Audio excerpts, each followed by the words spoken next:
My daughter-in-law watched the glass of dark red wine slide across the granite counter, believing she had finally outsmarted me. She did not know that my son had switched our drinks moments earlier, 10 minutes later, as her words began to slur and her balance failed. She realized too late that the frail old widow she planned to rob was actually the one holding all the cards. My name is Eleanor Whitfield, and if you saw me kneeling in the dirt of my garden in Brookhaven, Oregon, you would likely mistake me for just another 68-year-old widow passing time until the end. I wear oversized straw hats and stained gardening gloves, and I spend my mornings fussing over hydrangeas that never seem to bloom quite right. My home is a small, weathered wooden cottage on the edge of town, filled with the scent of old paper and lemon polish.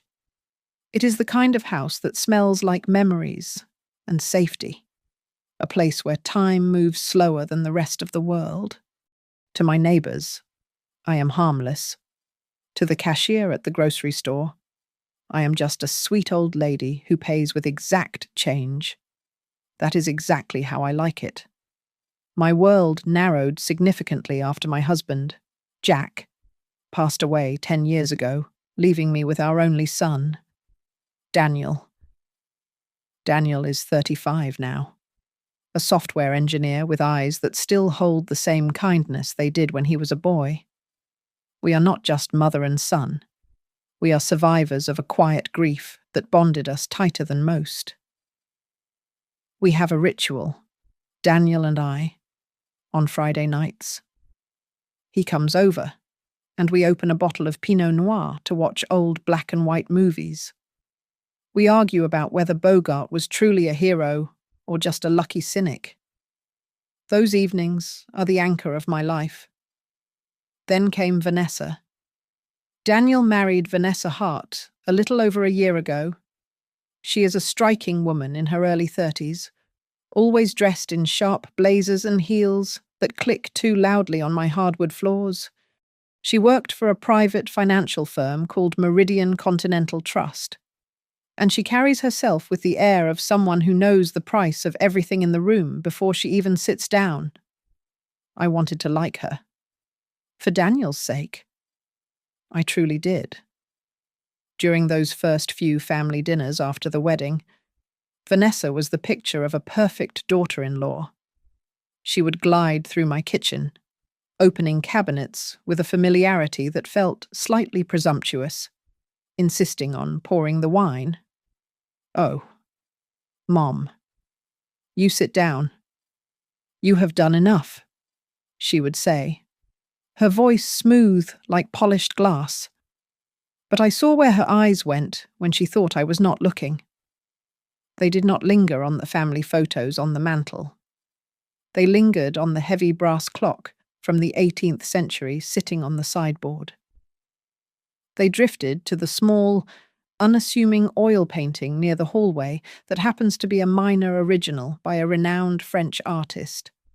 It was a look of appraisal, cold and calculating. Vanessa thinks I am a retired clerk who pushed papers for 40 years at some government agency with a boring name. I have never corrected her. I tell everyone I worked in archival logistics. It sounds dull enough to stop questions. The truth is, I spent 3 decades as a senior fraud investigator for the Federal Office of Transactional Integrity. I spent my life hunting people who thought they were smarter than the system. I know how to spot a liar by the twitch of a finger or the way they hold a gaze just a second too long. She also does not know about the basement. Behind a rusted shelf of canning jars, there is a steel door installed by a specialist contractor 20 years ago. Inside lies a collection of bearer bonds, rare vintage watches, and assets totaling tens of millions of dollars, a safety net I built quietly, investing aggressively while the world looked the other way. Even Daniel does not know the full extent of it. I wanted him to build his own life, not live in the shadow of mine. The shift happened gradually. Vanessa became fascinated with my evening routine. She noticed that I enjoy a single glass of red wine every night to help me sleep. It is so good for your heart. Mom, she said last Sunday, her fingers lingering on the neck of the bottle. You know? Maybe next time. I should bring over a special vintage I found. I would love to prepare it for you myself. A little treat. I looked at her, really looked at her, across my kitchen island. She was smiling, but the smile did not reach her eyes. It sat on her face like a mask. In that moment, the mother in me receded, and the investigator stepped forward. I had seen that look 1,000 times before in interrogation rooms and court hearings.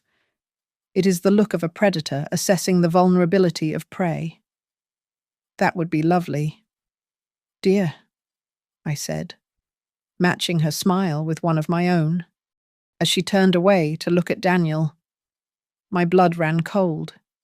She sees a lonely old woman with a house full of antiques and a brain getting softer by the year. She has no idea that she just invited herself into a game with a veteran player. Watching her hold that bottle of wine, I saw immediately the kind of look I had seen in fraudsters in my investigation files, only this time. The victim she was targeting was me.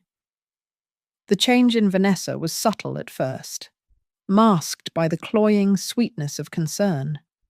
It started with brochures left casually on my coffee table, glossy pamphlets for Silver Pines and Oak Haven, places that promised 24-hour care and community activities for seniors.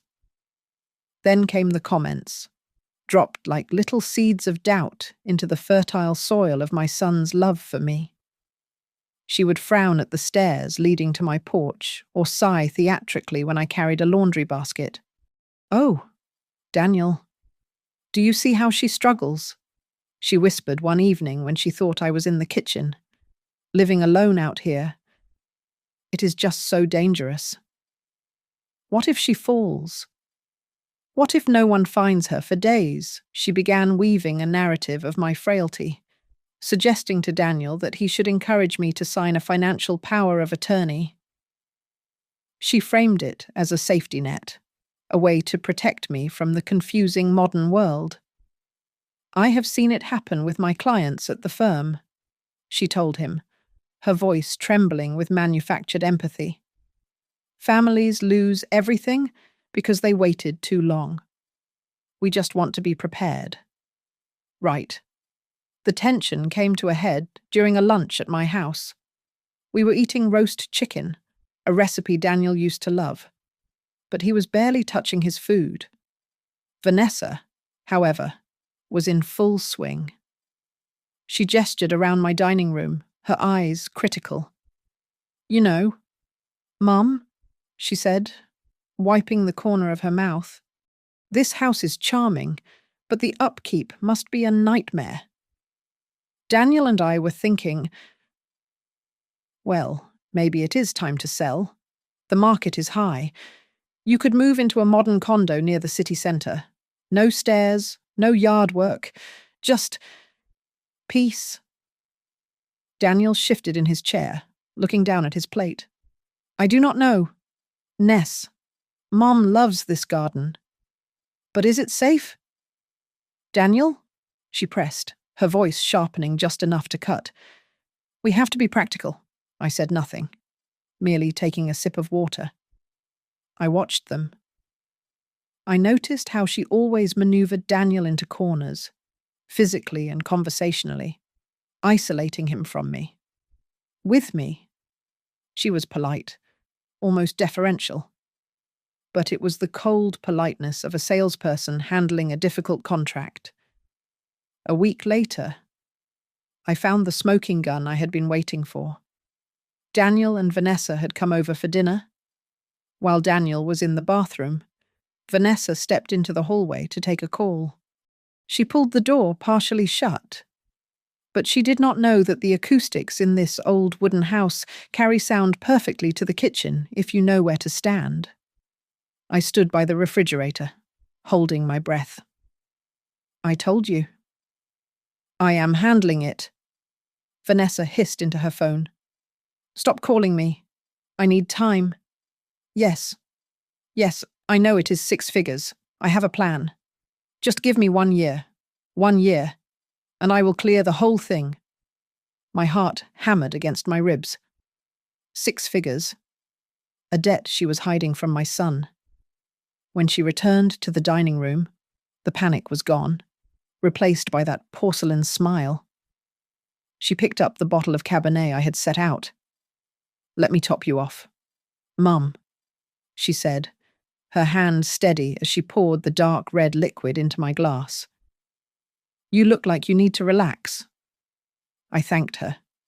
But when I raised the glass to my lips, I barely wet my tongue. The wine tasted the same, but the trust was gone. Daniel changed after that. He stopped coming by on Friday nights for our movies. When he did visit, Vanessa was always there, clinging to his arm like a shadow. He looked tired, his eyes avoiding mine. When I asked about his job or their life, he gave short, clipped answers, steering the conversation away from anything related to money. Then came the afternoon she showed up with the folder. It was a Tuesday. Vanessa breezed in, placing a stack of papers on my coffee table with a decisive thud.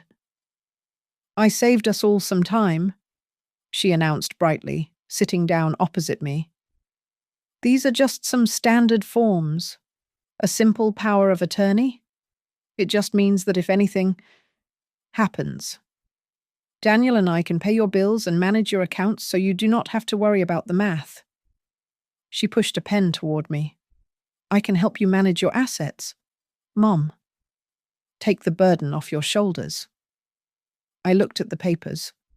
I looked at the pen. Then I looked at her. Her eyes were wide, expectant, but her foot was tapping a nervous rhythm against the floor leg.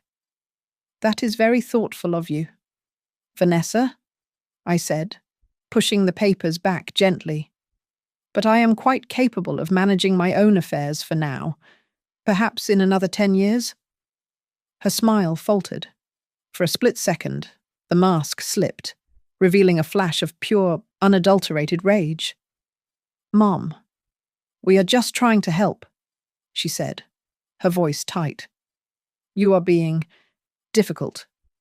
Tea, I offered, standing up. She stared at me, then shoved the papers back into her bag, her knuckles white. As I walked to the kitchen, I felt a familiar cold clarity settle over me.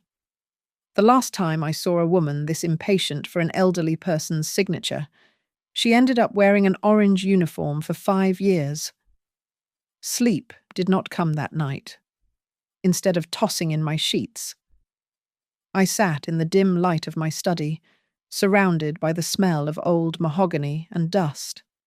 On the desk before me lay a stack of faded manila folders, retrieved from a locked box in the back of my closet. These were redacted copies of my old case files from the Federal Office of Transactional Integrity.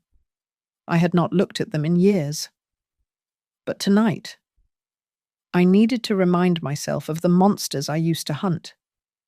I flipped through a file labeled Operation Silver Sunset. The details were nauseatingly familiar. The perpetrator had been a charming niece who moved in to care for her ailing aunt.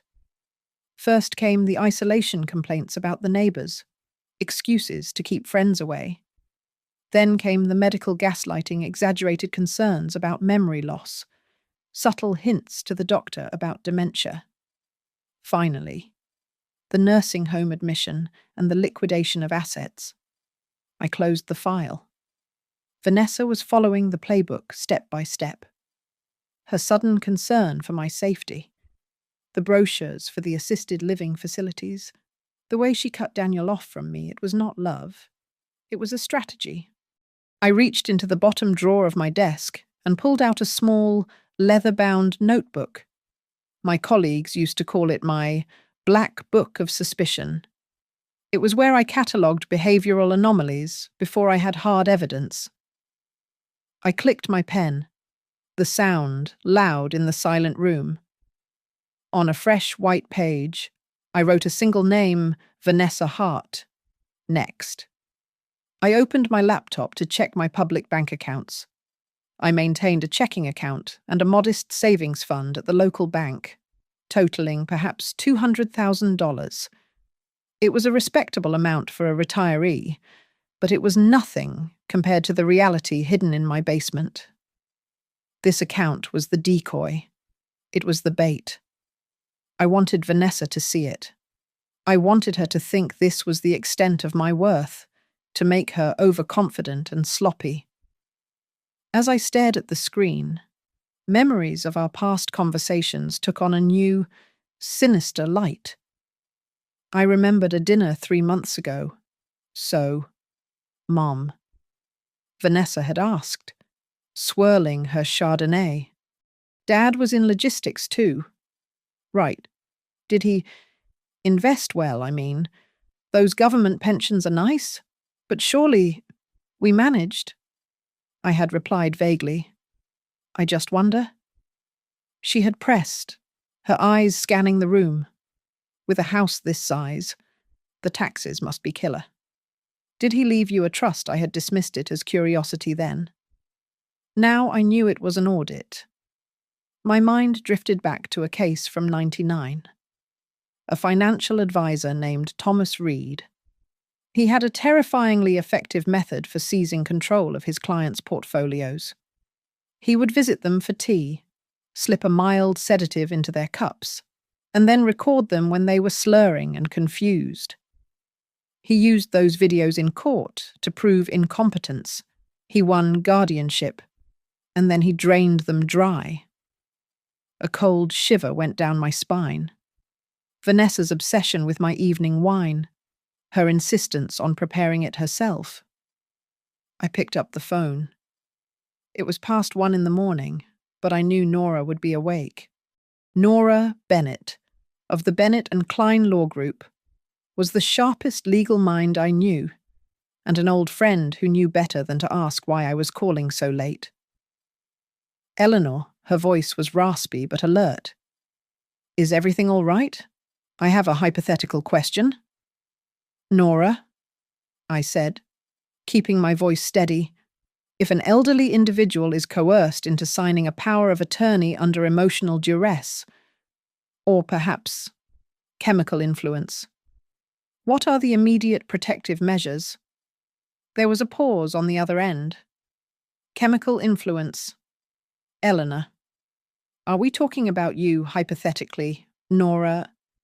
If you can prove coercion or impairment, she said, her tone shifting to professional steel, the document is void.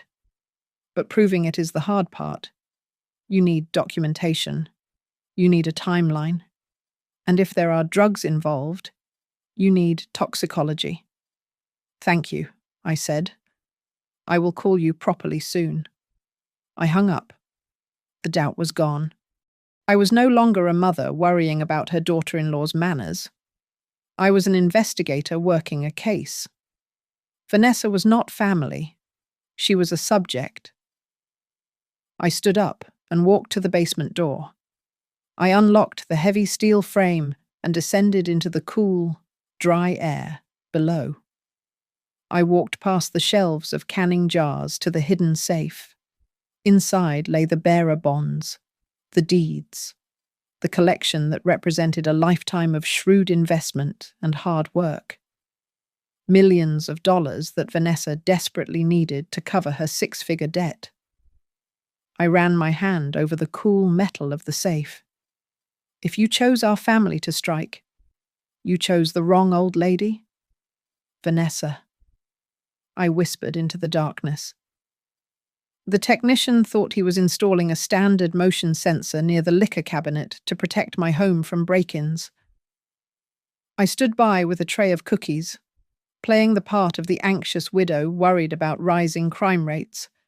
In reality, the device was a high-resolution camera with audio capabilities, pointed directly at the kitchen island and the bar cart.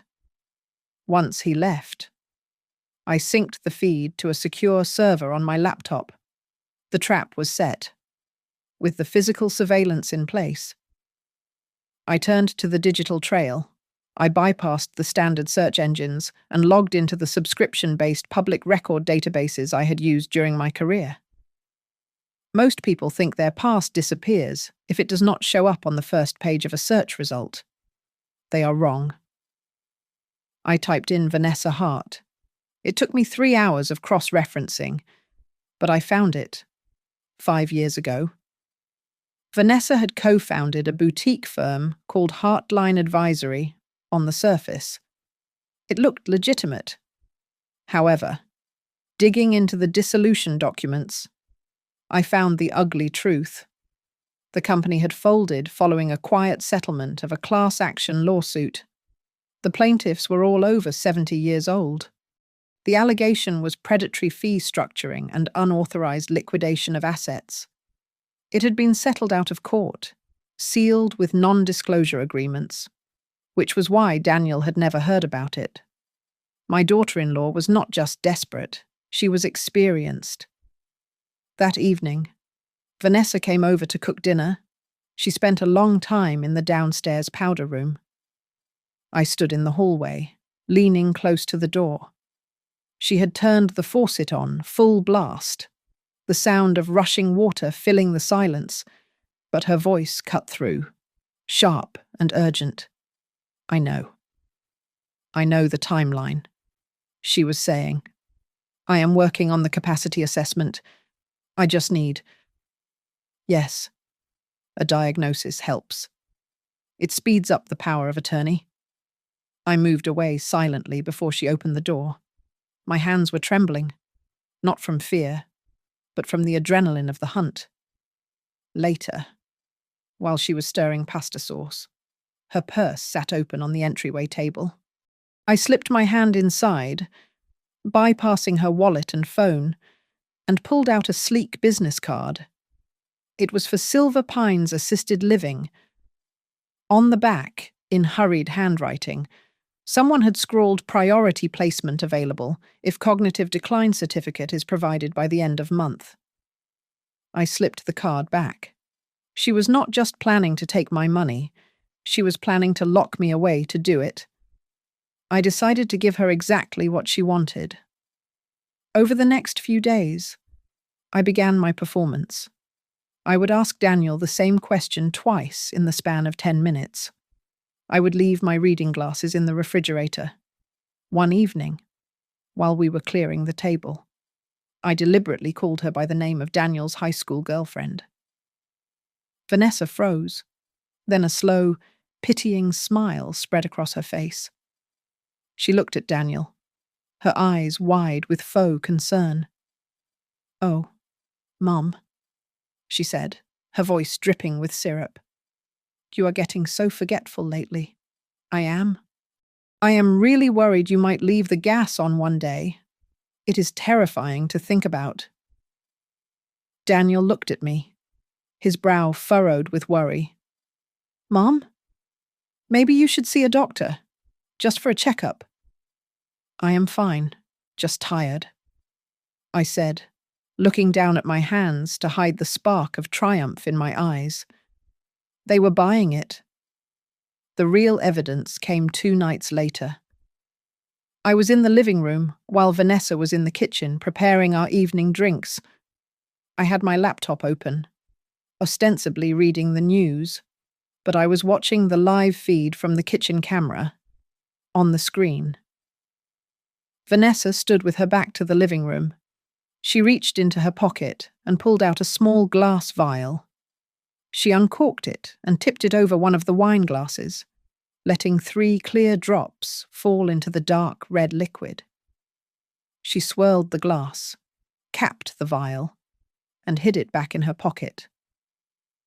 She walked into the living room, holding the 2 glasses, her smile radiant. "Here you go, Mum," she said, extending the poisoned chalice. "A nice glass of Merlot to help you sleep." I looked at the glass. I looked at her. "You know, dear," I said, pressing my hand to my temple.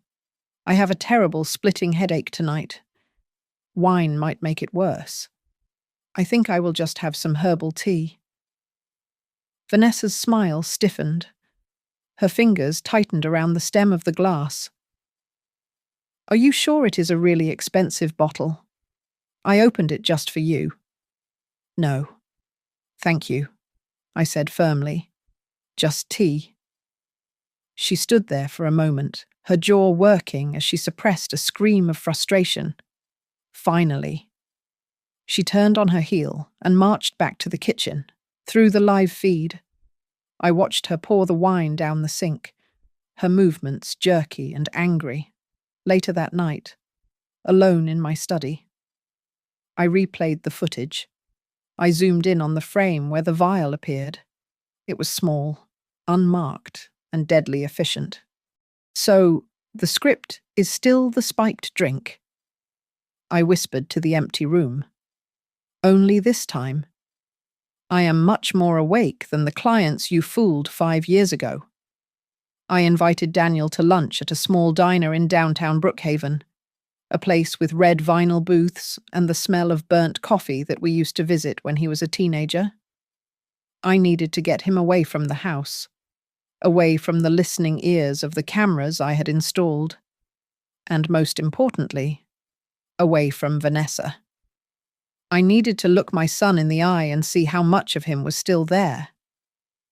We ordered sandwiches, but neither of us had much of an appetite. I watched him stir sugar into his iced tea, the spoon clinking rhythmically against the glass. He looked exhausted. There were dark circles under his eyes that no 35-year-old man should have. Daniel, I started, keeping my voice soft. How are things? Really, with you and Vanessa, you seem heavy. He flinched slightly, then forced a smile that didn't reach his eyes. We are fine. Mom, just tired. Vanessa is, well, she is just stressed. The wedding cost a lot of money, more than we planned, and she has those student loans weighing on her. But she really cares about you. She worries about you constantly. It was painful to hear him recite her script. I could hear Vanessa's cadence in his words. She had weaponized his empathy, turning his natural kindness into a tool for her greed. I know she worries, I said, leaning forward. But Daniel, I need you to hear me. I do not want to go to a home. I do not want to sell the house.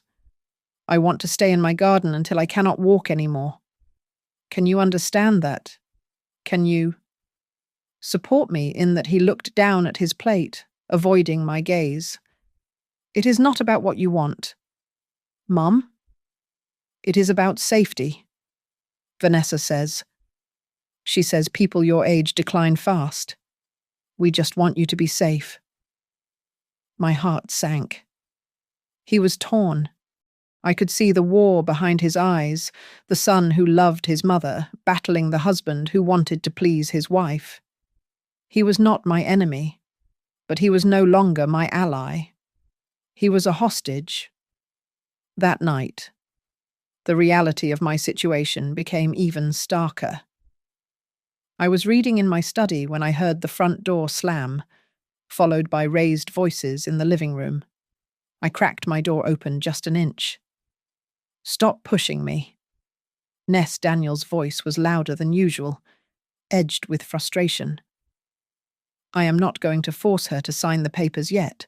She is not. She is not ready. You are so weak.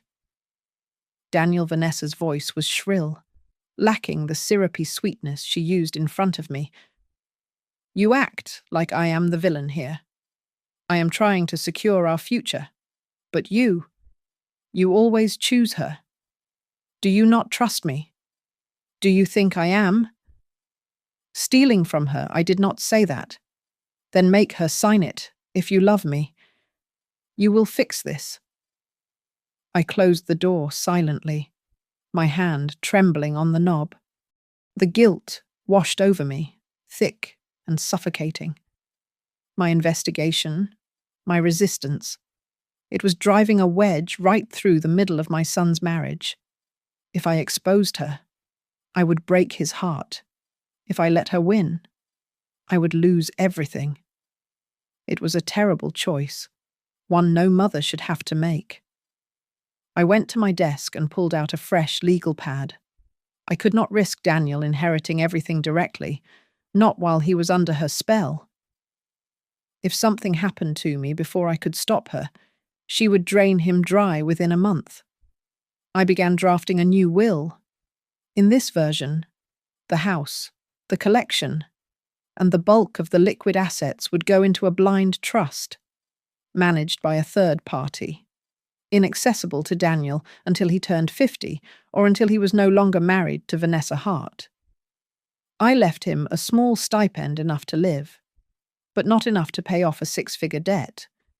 It felt cruel, but it was necessary. The next morning, while Vanessa was in the shower, I saw her coat draped over the banister. Driven by the instinct that had served me for 30 years, I checked the pockets. I found a business card for a Dr. Aris Thorne. I knew the name. He was a doctor who had lost his hospital privileges years ago and now ran a private clinic known for writing whatever prescriptions or diagnoses people paid for. On the back of the card, an appointment was scribbled for next Tuesday preliminary memory assessment, E.U. She was going to have me diagnosed without me even stepping foot in an office. She was building a paper trail of dementia to invalidate my refusal to sign. That evening, I walked into the living room and found Daniel asleep on the sofa. He had fallen asleep with the television on, his mouth slightly open, looking so much like the little boy I used to carry to bed. He had clearly lost the fight with Vanessa and had been banished to the couch. I picked up the knitted blanket from the armchair and gently draped it over him. I stood there for a long moment, watching his chest rise and fall. He thought he was the protector in this family. He thought he was managing a difficult mother and a stressed wife. He had no idea he was sleeping next to a viper. "You think you are protecting her from me," I whispered into the darkness, my voice breaking. "But I am protecting you from the life she is dragging you into." I sat across from Nora Bennett in her corner office at the Bennett & Klein Law Group, the city skyline grey and imposing behind her. I placed a small USB drive on her mahogany desk. It contained the footage of Vanessa dropping the liquid into my wine, along with the dissolution papers of Heartline Advisory. Nora plugged it in, her face bathed in the blue light of the monitor. She watched in silence, her expression hardening with every frame. When the video ended, she leaned back, taking off her glasses. "This is not just unethical. Eleanor," Nora said, her voice low and dangerous. "This is attempted poisoning. If she is using sedatives to induce symptoms of dementia to force a legal signature, that is a first-degree felony. Combined with the elder abuse statutes, she is looking at 10 to 15 years. I do not want her just arrested." "Nora," I replied, my voice steady. "I want her exposed. I want Daniel to see it. I want the world to know exactly what she is." We moved immediately to strategy. We established a 2-tiered defense. First, we created the Whitfield Legacy Trust. By the end of the hour, we had drafted documents transferring the deed to my house and the ownership of my entire collection into this irrevocable trust, managed by an independent corporate trustee. Even if Vanessa forced me to sign a power of attorney tomorrow, it would be useless. The assets were no longer mine to give. For the second tier, the offence I needed eyes on the ground. Nora suggested a private investigator, But I shook my head. I have someone better. I said, Miles Cooper. Miles was my neighbor, a retired investigative journalist who had spent 40 years exposing corruption for the city paper. He was bored, cynical, and missed the thrill of the chase. When I showed him the file over coffee in my kitchen, his eyes lit up for the first time in years. I will dig into her digital footprint, Miles promised. 2 days later, Miles came back with gold. He had trawled through debt relief forums and cross-referenced Vanessa's email aliases. She is drowning. Eleanor, Miles told me, tapping a stack of printouts. She owes money to Northway Capital. That is not a bank. It is a predatory lending fund. They charge 60% interest. They have been emailing her threats. If she does not pay 6 figures within 30 days, they are going to garnish her wages and sue her publicly. That is why she is accelerating the timeline with you.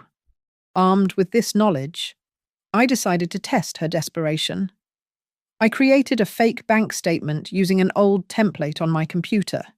It looked official. Under total liquid assets, I typed out the sum $214,000. It was a decent amount, but nowhere near enough to solve her problems. I left it casually on the hallway table, under a stack of junk mail. Next, I drafted a provisional power of attorney. I handed it to Daniel the next evening when they came over. I have been thinking about what you said. I told them, watching Vanessa's face, I am willing to sign this. Vanessa grabbed the document, her eyes scanning it hungrily, but as she read, her smile vanished. I had included a poison pill clause. No financial decisions exceeding $500 may be made without the written consensus of 2 independent, board-certified neurologists affirming the principal's incapacitation. What is this? Vanessa snapped, her voice rising. 2 doctors. Independent, Mom? This is insulting. It is like you expect us to steal from you. She turned to Daniel, waving the paper.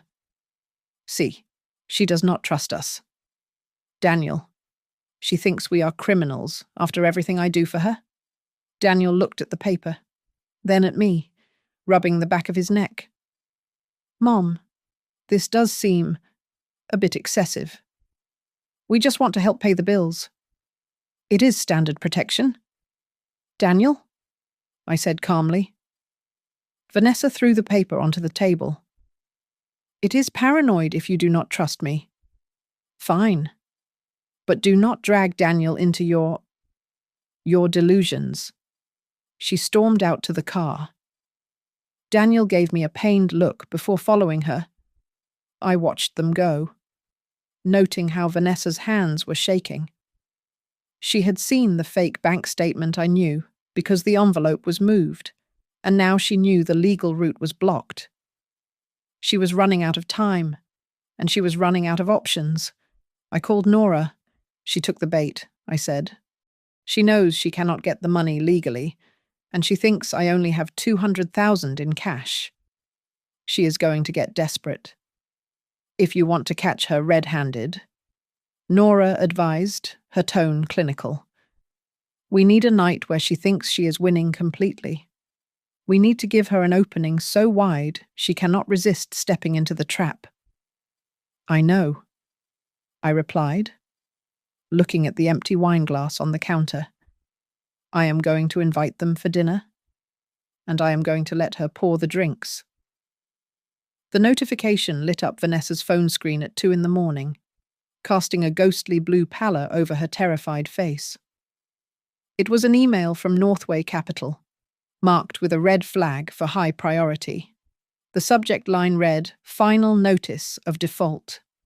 She opened it with trembling fingers. The terms were brutal. She had exactly 30 days to remit the outstanding balance of $142,000, or they would initiate legal proceedings, freeze her accounts, and garnish her wages. She sat on the edge of the bed, listening to Daniel's steady breathing beside her. He had no idea. If he found out she had leveraged their credit to fund a failed business venture and then buried the debt in high-interest loans, he would leave her. I was not just her mother-in-law anymore. I was her only exit strategy. The next day, Vanessa drove to the darker side of the city to meet a woman she used to know, a nurse who had been suspended for diverting hospital supplies. The transaction was quick. Vanessa handed over an envelope containing $500 in cash, and the woman pressed a small, brown glass vial into her palm. "Be careful with that," the woman muttered, looking over her shoulder. "It is a concentrated sedative. Just 3 drops will make a grown man slur his words. 5 drops, and he is out cold. Do not overdo it, or you will have a body on your hands." Vanessa nodded, clutching the vial so tightly her knuckles turned white. I only need her confused, just compliant. Back at my house, the atmosphere shifted.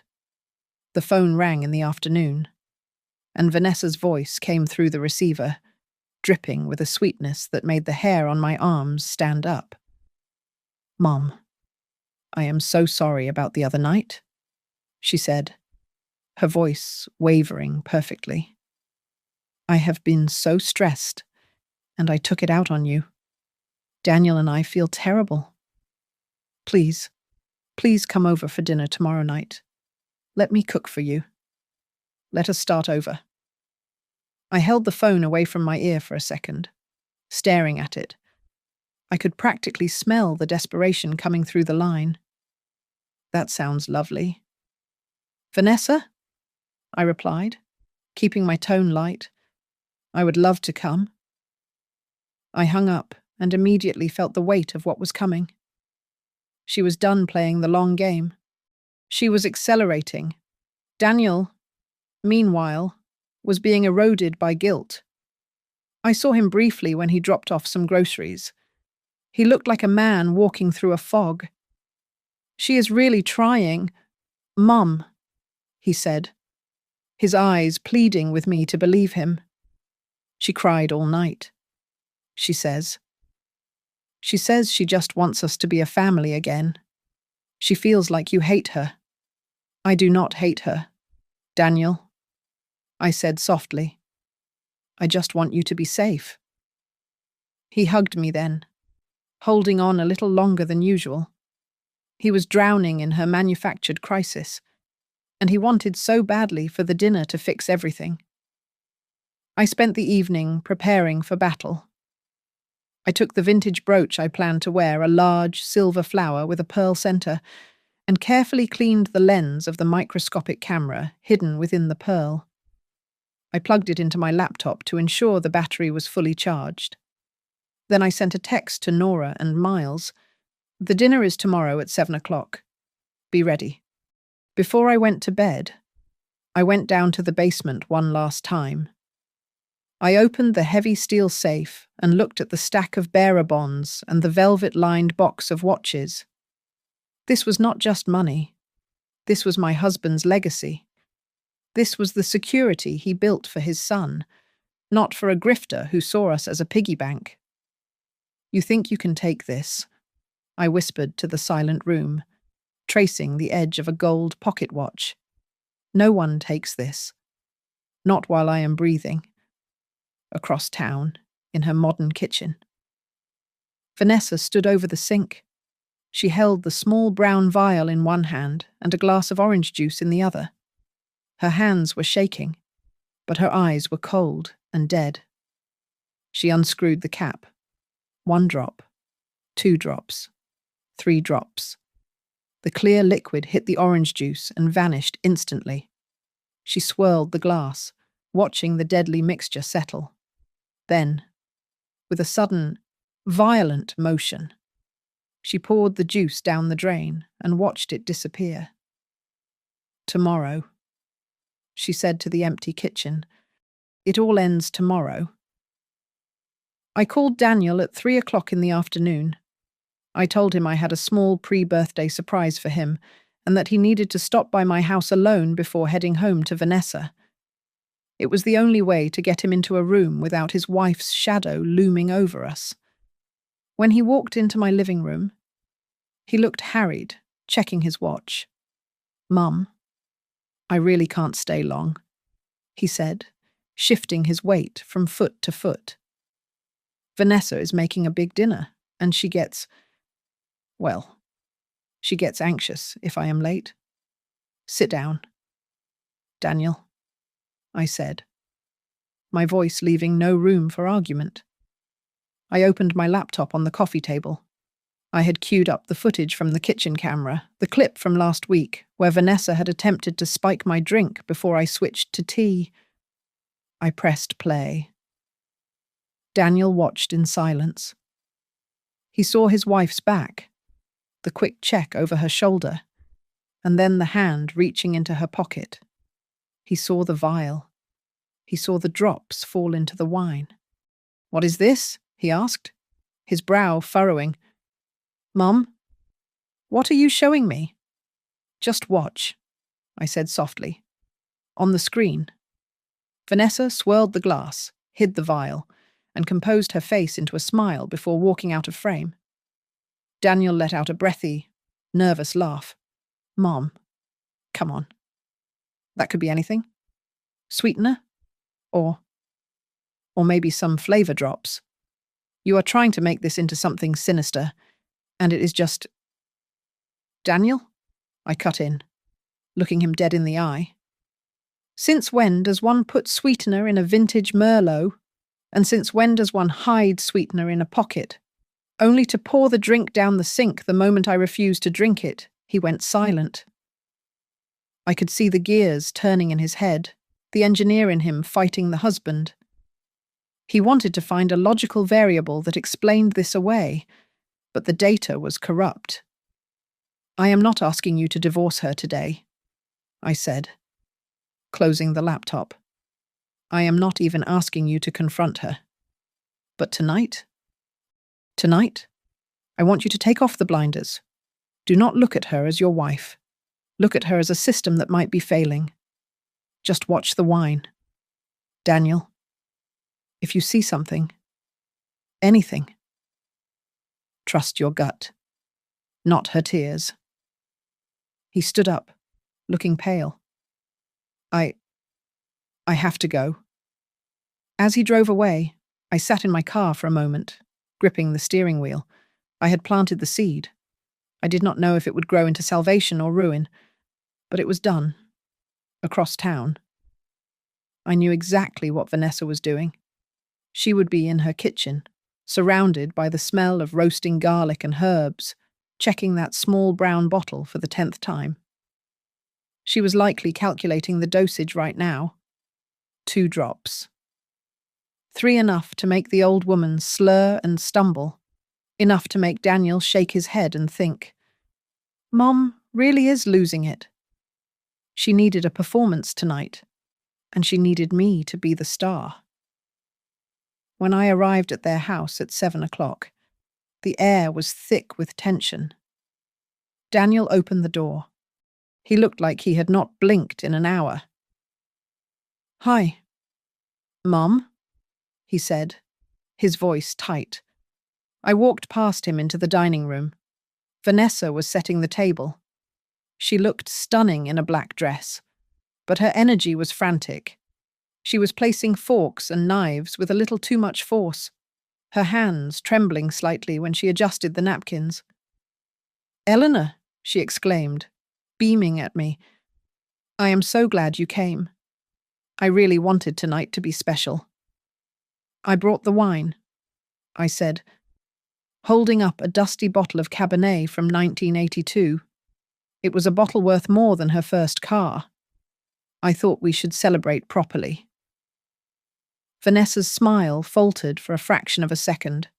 This disrupted her control. She had likely planned to pour from a bottle she had already prepped, or one she could manipulate easily at the counter. "Oh, wow," she said, recovering quickly. That is generous. Here, let me take that. I will let it breathe. She reached for the bottle, and I let her take it. I saw Daniel watching her. He was standing by the hallway, his eyes locked on her hands. He was noticing the tremor. He was noticing the sheen of sweat on her forehead. The seed was sprouting. We moved to the table. I adjusted the silver flower brooch on my lapel, ensuring the camera lens was unobstructed. "Why don't we start with a toast?" Vanessa suggested, her voice a little too high, a little too bright. "I will pour." She walked over to the wet bar in the corner of the room. Her back was to us. I sat perfectly still, my heart hammering against my ribs, but my face remained a mask of calm. Daniel was still standing. He was not looking at me. He was looking at his wife. Vanessa uncorked the bottle. She reached for 2 glasses. Then, I saw her head dip slightly, her gaze darting toward the space behind the whiskey decanter where she must have hidden the vial. "Sit down." "Daniel," I said, my voice casual. "Let your wife serve us." Daniel did not sit. He took a step toward the bar. "Actually," Vanessa said, her voice echoing slightly from the corner, I think this cork is a bit crumbly. Just give me a second." The stage was set. The players were in position, and the glass that would end her life as she knew it was about to be poured. Vanessa stood at the bar cart, her back to us. The tension in the room was a physical weight, pressing down on my chest. I sat perfectly still, angling my brooch so the hidden camera had a clear line of sight. Through the reflection in the dark window pane, I saw her hand move. It was quick, a practiced sleight of hand. She uncorked the vial and let 3 distinct drops fall into the glass on her left. She swirled it, the dark red liquid swallowing the evidence in seconds. She believed she was invisible, but she had forgotten the variable I had introduced just hours ago: doubt. Daniel stood up abruptly. The chair scraped loud and harsh against the floor. I need a napkin," he muttered, walking toward the sideboard near the bar. He was not looking for napkins. His eyes were fixed on his wife's hands. He stopped 3 feet away from her, just as she was capping the vial and sliding it behind the whiskey decanter. I saw his shoulders stiffen. The engineer had just seen the structural failure. The husband had just seen the betrayal. Vanessa turned around, plastering that porcelain smile back onto her face, holding 2 glasses. "Ready," she chirped, though her voice was tight. Daniel stepped forward, blocking her path. His face was pale, stripped of all blood, but his voice was eerily calm. "Let me take that to Mom," he said, reaching out. "You sit down. Ness, you have been cooking all day." "No, I got it. Sit down," he said, louder this time. It was not a request.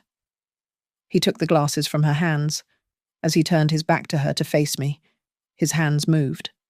It was a subtle crossover, a magician's trick performed with trembling fingers.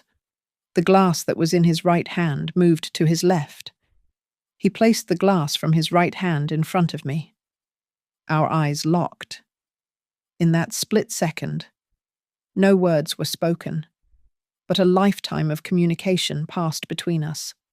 The grief, the apology, the horrifying acceptance of what his wife had become. He knew, and he had chosen his side. Vanessa sat down, oblivious to the swap. She was vibrating with adrenaline, eager to see the curtain rise on her play. She raised her own glass, the glass that now held 3 drops of a powerful sedative. "To family," she said, her eyes gleaming with predatory anticipation, and to fresh starts, to the truth, I replied, lifting my glass. We drank. Vanessa drained half of hers in one large gulp, likely needing the liquid courage. I sipped mine slowly. It was excellent wine, untainted by anything but age. 10 minutes passed. The silence was thick, punctuated only by the scrape of silverware. I forced myself to make small talk, asking about the weather, about the neighbours, stretching the time like taffy. Daniel said nothing. He just watched her, his phone resting face down on the table. Then, the slide began. Vanessa reached for the salt and knocked over the pepper shaker. She giggled, a sound that was too loud and wet. Whoops, she said, blinking slowly. I think I am a little tired. You okay? Ness Daniel asked, his voice flat. I am fine, she slurred, her words running together like melting wax. Just, the room is a little spinning.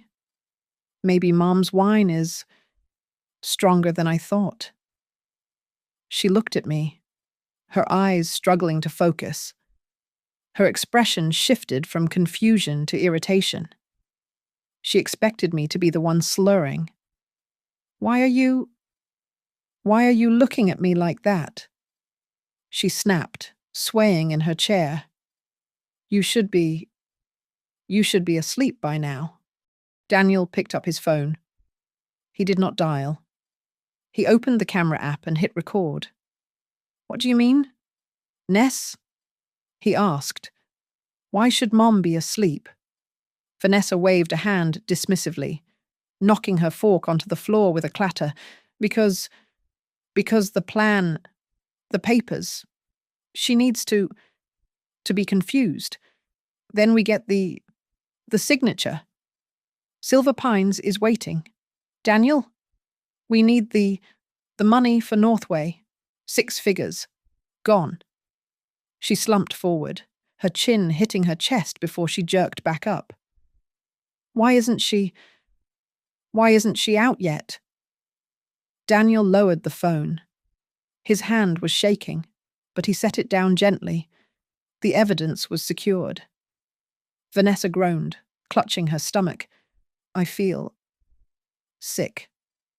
I stood up, calm and cold. I walked to the landline on the wall and dialed 911. Emergency services. I said clearly into the receiver, watching my daughter-in-law crumble.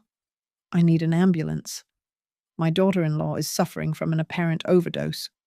She is disoriented, slurring, and losing consciousness. Is she on any medication? The operator asked. I do not know. I replied, staring at Vanessa as she slumped onto the table, unconscious.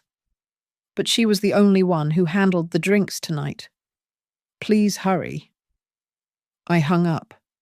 The trap had snapped shut. The toxicology screen would find the sedative in her blood. My camera footage would show her pouring it. Daniel's video would show her confession. And the glass in front of her would still hold the dregs of her own poison. I walked over to Daniel and placed a hand on his shoulder. He did not look up. He was staring at the woman he married, realizing he had been sleeping next to a stranger. It is over, Daniel, I whispered. The nightmare is over. The bright fluorescent lights of the emergency room stripped away all of Vanessa's carefully constructed glamour. When the toxicology report came back, the doctors did not mince words. Her blood contained a dangerous concentration of a potent antipsychotic sedative, a drug that is strictly controlled and illegal to possess without a prescription. Because I had insisted to the paramedics that she was the only one handling the drinks, the hospital had no choice but to involve the police. By morning, the narrative Vanessa tried to spin was unraveling fast. It was just a mix-up. She sobbed to the officers, her mascara running in dark streaks down her face. I thought it was a supplement. I would never hurt anyone. But the evidence was a tidal wave she could not swim against. Daniel surrendered his phone with the video of her slurred confession about the nursing home scheme. I provided the footage from my brooch camera, clearly showing the sleight of hand.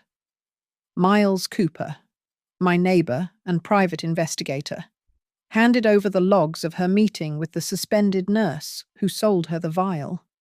It was not a misunderstanding. It was a conspiracy. The trial took place 4 months later. Nora Bennett was magnificent. She painted a picture not of a stressed daughter-in-law, but of a financial predator backed into a corner by a 6-figure debt. She detailed the harassment from the loan sharks, the history of Vanessa's dissolved company, and the calculated steps she took to isolate a lonely widow. Then came the moment that silenced the courtroom.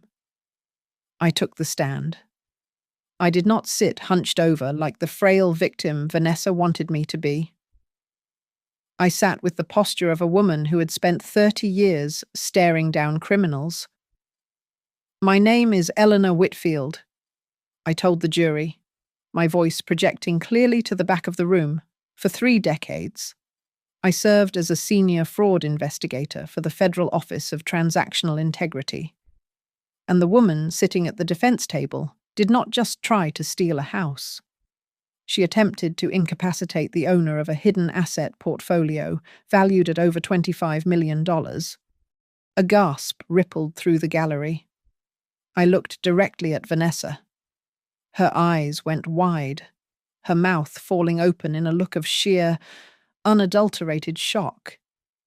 She had risked her freedom for a quick payout to cover her debts, never realizing she had been living next to a fortune that could have been her family's legacy if she had simply been a decent human being. The realization that she had tried to rob a gold mine with a teaspoon seemed to break her spirit right there in the chair. The judge was unsparing. He cited the predatory nature of her actions and the vulnerability of the target. Vanessa was found guilty of possession of a controlled substance, assault, and conspiracy to defraud an elder. She was sentenced to 8 years in a state penitentiary. In the aftermath, the media picked up the story. It became a national conversation about elder abuse. I used the momentum to launch the Whitfield Foundation for Elder Justice, a non-profit organization dedicated to providing legal and investigative support to seniors who are being exploited by family members or caregivers. I funded it with a portion of the assets I had kept hidden for so long. Daniel took it the hardest, the guilt of having doubted me, of having slept beside a woman capable of such cruelty, weighed on him heavily.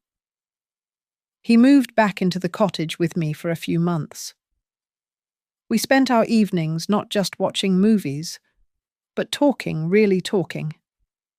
We started volunteering together, giving speeches at community centers about the warning signs of financial exploitation. It was our way of healing, turning our private scar into a public shield for others. On a rainy Tuesday afternoon, 6 months after the verdict, a letter arrived from the correctional facility. The handwriting on the envelope was familiar. I sat at my kitchen table and opened it.